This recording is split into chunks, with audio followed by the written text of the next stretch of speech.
Have you ever stopped to think about how amazing light and electricity are? Light allows us to see the world around us, in all its vibrant colors. Electricity powers our homes, our devices, and even our bodies. In this exploration, we'll delve into the fascinating worlds of light and electricity.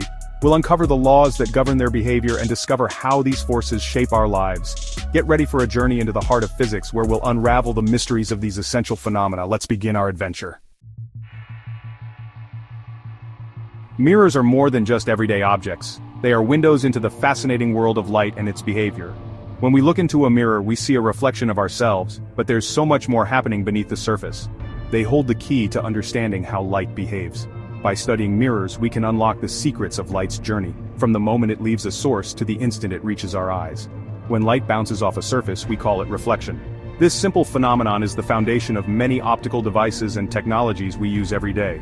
Curved mirrors, like those found in telescopes or car headlights, reflect light in fascinating ways.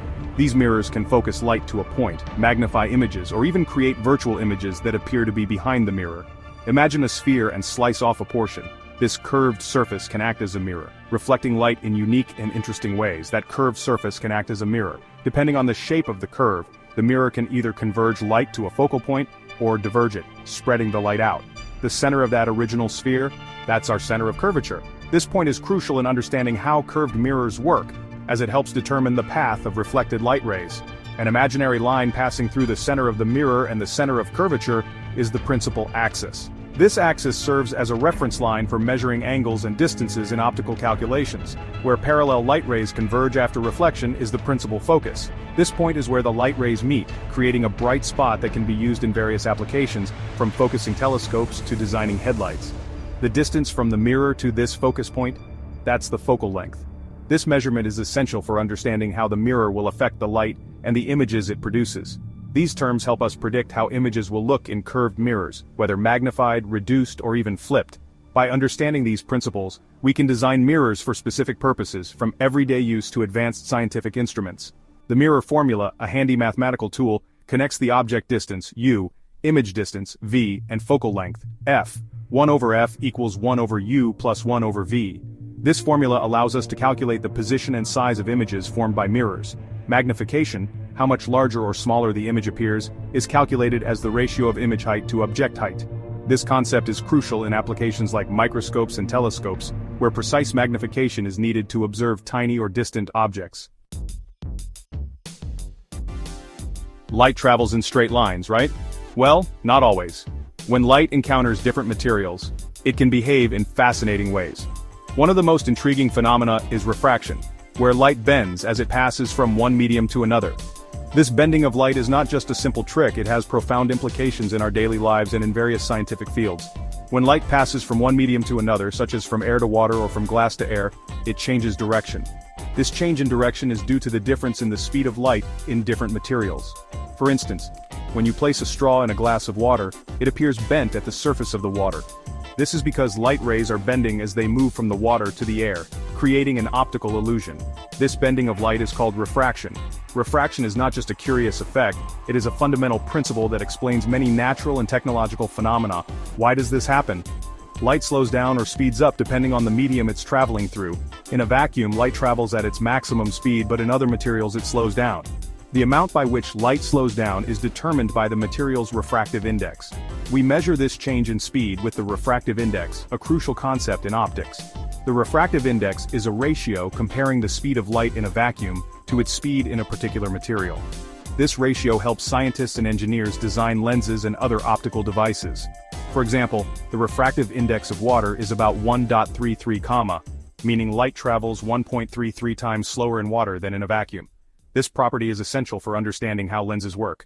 Lenses, like those in eyeglasses or cameras, use refraction to bend light and form images. By carefully shaping the lens, we can control how light rays converge or diverge, allowing us to correct vision or capture stunning photographs. A converging lens, which is thicker in the middle, brings light rays together to a focal point. This type of lens is used in magnifying glasses and cameras to focus light and create clear images. On the other hand, a diverging lens, which is thicker at the edges, spreads light rays apart. These lenses are used in eyeglasses for people with myopia or nearsightedness to help them see distant objects more clearly. Just like with mirrors, we have a lens formula 1 over f equals 1 over v minus 1 over u. relating focal length, object distance, and image distance. This formula is fundamental in designing optical systems and understanding how lenses form images. The focal length is the distance from the lens to the point where it focuses light. By adjusting the object distance and image distance, we can manipulate the size and clarity of the image produced by the lens. Magnification follows the same principle as with mirrors, comparing image and object heights. The magnification factor tells us how much larger or smaller the image is compared to the object. The power of a lens, measured in diopters, tells us how strongly it can converge or diverge light. A higher diopter value indicates a stronger lens, which is crucial for applications in vision correction and optical instruments. Section 4. Seeing the world, how our eyes use light. Our eyes are remarkable organs, intricate cameras that capture the world around us. They allow us to perceive the beauty of a sunset, the vibrant colors of a garden, and the faces of our loved ones. But how exactly do our eyes use light to create these vivid images? Light enters through the cornea, a transparent layer that acts as the eye's outermost lens. The cornea helps to focus the incoming light. This light then passes through the pupil, the dark circular opening in the center of the iris. The iris, which is the colored part of the eye, controls the size of the pupil to regulate the amount of light that enters. Behind the pupil is the lens, a flexible, transparent structure that further focuses the light. The lens changes shape to ensure that light rays are precisely focused onto the retina at the back of the eye. This process is known as accommodation, and is crucial for clear vision at different distances. The retina is a thin layer of tissue that lines the back of the eye. It contains millions of light-sensitive cells called rods and cones. Rods are responsible for vision in low-light conditions and peripheral vision, while cones are essential for color vision and detail. These cells convert light into electrical signals. These electrical signals are then transmitted through the optic nerve to the brain. The brain processes these signals and interprets them as the images we see. This complex process happens almost instantaneously, allowing us to perceive the world in real time. Sometimes our eyes don't focus light perfectly, leading to vision problems. These issues can arise from various factors, including the shape of the eyeball, the flexibility of the lens, or the clarity of the cornea. Myopia, or nearsightedness, occurs when the eyeball is too long, causing distant objects to appear blurry. This condition is common and can often be corrected with glasses or contact lenses. Hypermetropia, or farsightedness, happens when the eyeball is too short, making nearby objects appear out of focus. This condition can also be corrected with the appropriate lenses. Presbyopia, a common age-related condition, causes difficulty focusing on near objects due to a stiffening lens.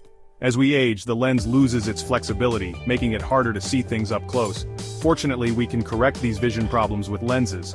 Eyeglasses and contact lenses are designed to adjust the way light enters the eye, helping to focus it correctly on the retina. Concave lenses help with myopia by diverging light rays before they enter the eye. Convex lenses correct hypermetropia by converging light rays, and bifocal or progressive lenses address presbyopia by providing multiple focal points.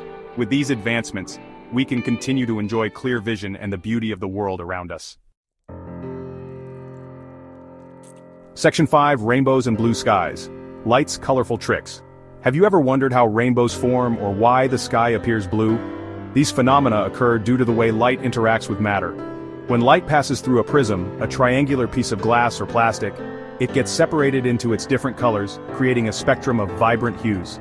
This separation of colors, called dispersion, happens because different colors of light have slightly different wavelengths and bend at different angles. Red light, with the longest wavelength, bends the least, while violet light, with the shortest wavelength, bends the most. Scattering, another fascinating phenomenon, explains why the sky looks blue. Sunlight is scattered by tiny particles in the atmosphere.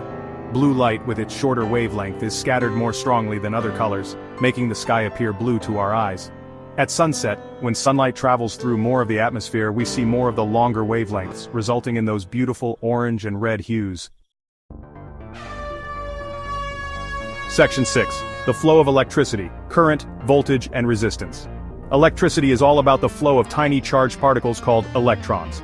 We call this flow of charge electric current, measured in amperes. Just like water needs pressure to flow through a pipe, electric current needs a driving force, which we call voltage or potential difference, measured in volts. Imagine a water circuit with a pump and a narrow section of pipe. The pump provides the pressure or voltage, the water flow is the current, and the narrow pipe offers resistance. In an electrical circuit, resistors limit the flow of current. Ohm's law connects these three fundamental quantities. Voltage equals current times resistance. This simple equation tells us that the current flowing through a conductor is directly proportional to the voltage across it, and inversely proportional to its resistance. Section 7. Resisting the flow, understanding resistance in circuits. Resistance, measured in ohms, is a material's opposition to the flow of electric current. Think of it like friction in a water pipe. The narrower the pipe, the more resistance the water encounters.